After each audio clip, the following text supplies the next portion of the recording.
داستان گو T V سحر انگیز اور دلچسپ کہانیوں کا ایک سلسلہ لے کر آپ کی خدمت میں حاضر ہوا ہے۔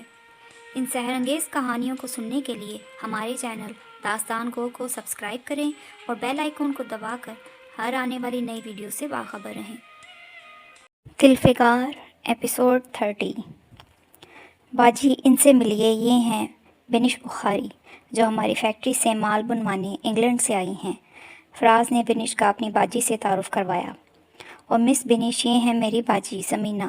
فراز نے اپنی باجی کے کندھے دبا کر مسکراتے ہوئے کہا، آپ سے مل کر بہت خوشی ہوئی۔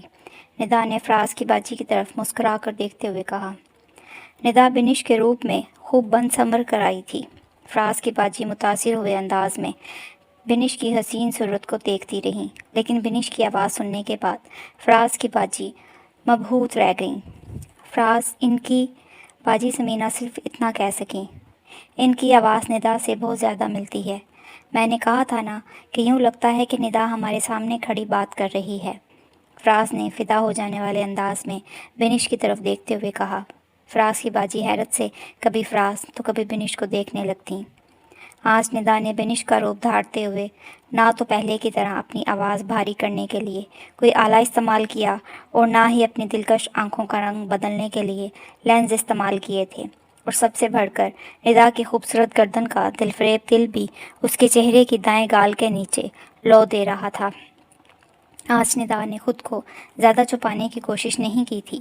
پھر فراز کی باجی بنش کو لے کر خواتین کے حصے میں چلی گئیں، جہاں فیملی کی لڑکیاں اپنے خاندان کی عورتوں کے کہنے پر لڈی اور رقص کر رہی تھیں۔ خواتین کے پرمسرت ہجوم کے پاس پہنچتے ہی چند لڑکیوں نے فراز کی باجی کو رقص کے لیے کھینچ لیا۔ انہوں نے بھی انکار نہیں کیا اور جیسا بھی آتا تھا رقص کرنے لگی۔ ندا ہجوم سے ایک طرف آ گئی۔ اپنا دوپٹہ درست کرتے ہوئے ندا کی نظر سامنے اسٹیج پر بیٹھی نادیہ پر پڑی، جو پیلے رنگ کا جوڑا پہنے شرمائے بیٹھی تھی۔ نادیہ کو دیکھتے ہوئے ندا کے چہرے کی ہلکی سی مسکان بھی دم توڑ گئی۔ ندا کچھ دیر نادیہ کی طرف دیکھتی رہی، پھر وہ تیزی سے خواتین والے حصے سے نکل آئی۔ فراز تو جیسے بنش کا ہی منتظر تھا۔ بنش کو خواتین والے حصے سے نکلتے دیکھ کر وہ دوستوں کو چھوڑ کر تیزی سے بنش کے پاس پہنچ گیا۔ مس بنش، آپ کی طبیعت تو ٹھیک ہے؟ فراز نے بنش بخاری کے چہرے پر چھائی دکھ کی پرچھائی کو محسوس کرتے ہوئے پوچھا۔ ندا آنکھوں میں نمی لیے کچھ دیر فراز کو گھورتی رہی۔ اس کے چہرے کی اداسی تلخی میں بدلنے لگی۔ مسٹر فراز، میں جا رہی ہوں، ندا نے آہستہ سے گردن کو ایک طرف جھکا کر کہا۔ ایسا اس نے خود کیا تھا۔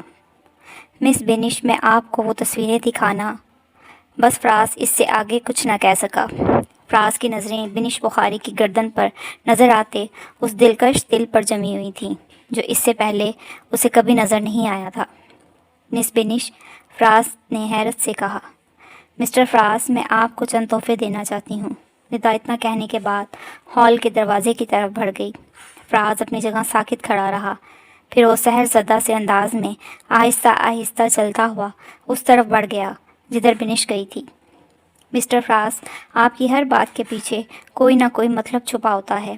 اس شادی کے پیچھے چھپے آپ کے مطلب سے میں بخوبی آگاہ ہوں۔ بہرحال آپ کی خوبصورت دلہن کے لیے میری طرف سے یہ شادی کا تحفہ۔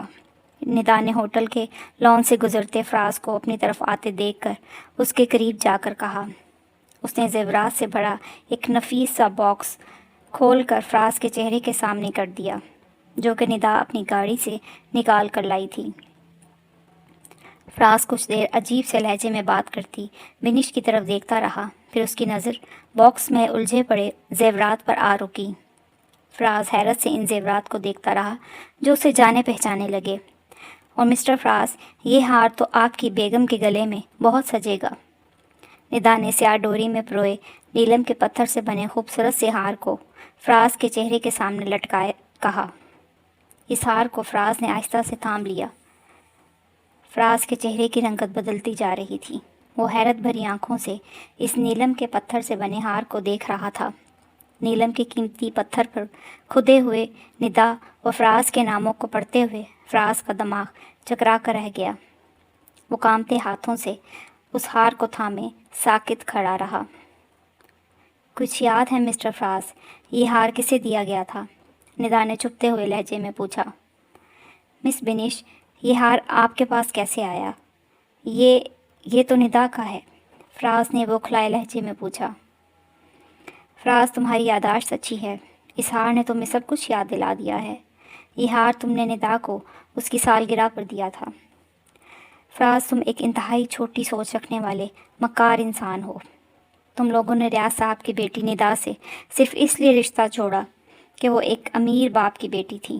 تم اس معصوم لڑکی کو اپنی جھوٹی محبت کا یقین دلاتے رہے کیونکہ اس کا باپ کروڑ پتی تھا، لیکن اس کے باپ کی موت کے بعد جب تمہیں معلوم ہوا کہ ندا کا خاندان دیوالیہ ہو گیا ہے تو تم اور تمہارے باپ نے فوراً رنگ بدل لیا۔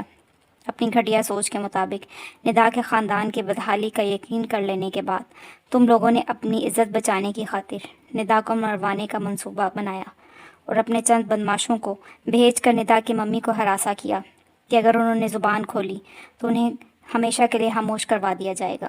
تم لوگوں نے ڈرا دھمکا کر ندا کی ممی کو یہ ملک چھوڑ دینے پر مجبور کر دیا۔ ندا آنکھوں سے آنسو بہاتے ہوئے بری طرح سے سکتے ہوئے بولتی رہی۔ ندا کی باتوں سے فراز کے ہوش و حواس جواب دینے لگے تھے۔ بس کر دیجئے مس بینش، بس کر دیجئے۔ خود پر ندا کے قتل کا الزام لگتے دیکھ کر فراز تڑپ اٹھا۔ اس نے تو ندا سے جدائی کے بعد سے ساری زندگی اس کی محبت کی یاد میں تڑپتے ہی گزاری تھی، اور بینش بخاری فراز کو اسی ندا کے قتل کا الزام دے رہی تھی۔ نہیں فراز، تمہیں سننا ہوگا، تمہیں ہر وہ ظلم یاد کرنا ہوگا جو تم نے ندا اور اس کی ممی پر توڑا۔ فراز، تم لوگوں کے ہاتھوں ذلیل ہونے کے بعد ندا کی ممی اپنی اکلوتی بیٹی کی زندگی کی بربادی کا سوچ کر سسکتے ہوئے مر گئیں۔ فراز، تم لوگ اپنی دولت کے نشے میں اتنے ظالم ہو گئے تھے کہ تم نے انسانی جذبات کا جنازہ نکال دیا، لیکن آج اپنی حالت دیکھو کہ تمہیں چند لاکھ روپوں کی خاطر اپنے آپ کو کس کے آگے بیچنا پڑا۔ نادیہ نے تمہاری 50 لاکھ روپے قیمت لگائی ہے اور میرے خیال میں اس نے بہت گھاٹے کا سودا کیا ہے۔ تم جیسے انسان کا مول چند کوڑیاں بھی نہیں بنتا۔ ندا بلک بلک کر روتے ہوئے دل کی بھڑاس نکالتی رہی۔ فراز ایک ایسے بے گناہ ملزم کی طرح خاموش کھڑا تھا جسے دلائل کے ذریعے بے گناہ ہوتے ہوئے بھی مجرم ثابت کر دیا گیا ہو۔ آپ کو غلط فہمی ہوئی ہے مس بینش، میں اس موضوع پر اپنے والد سے بھی بات نہیں کرتا، لیکن نہ جانے کیوں میں یہ چاہتا ہوں کہ کم از کم آپ کے دل میں میرے لیے میل نہ ہو۔ مس بینش، میں جیسا بھی ہوں لیکن ایسا ذلیل انسان نہیں ہوں جیسا آپ مجھے سمجھ رہی ہیں۔ ندا نے تو میری فراز اتنا ہی کہہ پایا۔ فراز، ندا کی کوئی بات مجھ سے چھپی نہیں جو تم کہہ سکو کہ کسی نے تمہارے بارے میں مجھے غلط بتایا ہے۔ ندا نے آنسو بھری نظروں سے فراز کو گھورتے ہوئے کہا۔ فراز، تم نے ندا کی زندگی برباد کر دی اور میں تم سے صرف اس لیے ملی تھی کہ تم سے ندا کا بدلہ لے سکوں۔ یہ جو آرڈر میں نے تم سے انتہائی کم ریٹس پر تیار کروایا، یہ صرف تمہیں برباد کرنے کے لیے کیا، اور مجھے یقین ہے کہ نادیہ سے لی گئی رقم کے باوجود اب تم برباد ہو کر رہو گے۔ مس بینش، یہ آپ کیا کہہ رہی ہیں؟ فراز کی حیرت میں ڈوبی آواز ابھری۔ یہی سچ ہے فراز، میں نے تم سے اپنا انتقام لے لیا، میں واپس جا رہی ہوں، لیکن میری بات یاد رکھنا، مظلوموں کے جذبات کی قبر پر بنائی گئی تمہاری خوشیوں کی یہ عمارت برباد ہو کر رہے گی، اور جس بینش بخاری کو تم نے دل میں جگہ دے دی ہے آج میں اس کا وجود بھی مٹا دوں گی۔ تم اپنی دانست میں ندا کو مٹا چکے ہو، لیکن دیکھو کہ ندا تمہارے سامنے کھڑی ہے، ندا نے آنسو میں ڈوبے لہجے میں کہا۔ ندا نے اپنے چہرے پر چڑھا بینش بخاری کا ماسک نوچ پھینکا تھا۔ فراز حیرت میں ڈوبا بینش بخاری کی تلخ باتیں سنتا رہا، لیکن پھر جیسے فراز کے دل و دماغ پر زلزلے کسی کیفیت طاری ہو گئی۔ اسے حیرت کا اتنا شدید اور ناقابل برداشت جھٹکا لگا کہ فراز کے حواس بجا نہیں رہے تھے۔ وہ بت بنا بے حس و حرکت کھڑا پتھرائی آنکھوں سے خود سے چند قدم دور کھڑی ندا کو دیکھ رہا تھا، جس نے بینش بخاری کے وجود سے جنم لے لیا تھا۔ ندا آنکھوں میں نفرت اور دکھ کے آنسو لیے فراز کی طرف دیکھ رہی تھی۔ بینش کا ماسک ایک جھلی کی صورت میں اس کے دائیں ہاتھ میں موجود تھا۔ اب ندا کی دلکش معصوم صورت اور فراز کی نظروں کے درمیان کوئی حجاب نہیں رہا تھا۔ ندا، تم زندہ؟ فراز سر کو دونوں ہاتھوں سے تھامے ندا کی طرف مسلسل دیکھتے ہوئے اتنا ہی کہہ سکا۔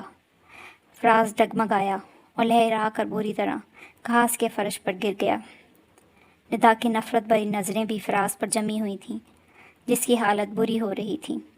بنش کے ماسک کے نیچے سے طلوع ہونے والے ندا کے چہرے کو دیکھنے کے بعد فراز کی جو حالت ہوئی، ندا بری طرح سے سکتے ہوئے بھی اس کا مشاہدہ کرتی رہی، لیکن پھر جب اچانک فراز لڑکھڑا کر زمین پر گر گیا تو ندا ساکت رہ گئی۔ اس کا دل بے اختیار تڑپ اٹھا تھا۔ خود کو بامشکل چند لمحے فراز سے دور رکھنے کے بعد ندا جلدی سے فراز پر جھک گئی۔ ندا نے پریشانی سے فراز کے دل کی دھڑکن کو محسوس کیا جو کہ چل رہی تھی، لیکن فراز کی حالت ندا کو ٹھیک نہیں لگ رہی تھی۔ اس کے چہرے پر شدید اذیت کے آثار تھے اور وہ نیم بے ہوش تھا۔ فراز کی بری حالت کو دیکھ کر ندا پریشان ہو گئی۔ وہ مدد کے لیے کبھی اس طرف تو کبھی دوسری طرف دوڑی، لیکن سب لوگ ہال کے اندر تھے۔ ندا فراز کے پاس واپس آ گئی، پھر فراز کے وزنی وجود کو گیٹ کے پاس کھڑے چوکیدار کی مدد سے گاڑی میں ڈالنے کے بعد ندا تیزی سے وہاں سے روانہ ہو گئی۔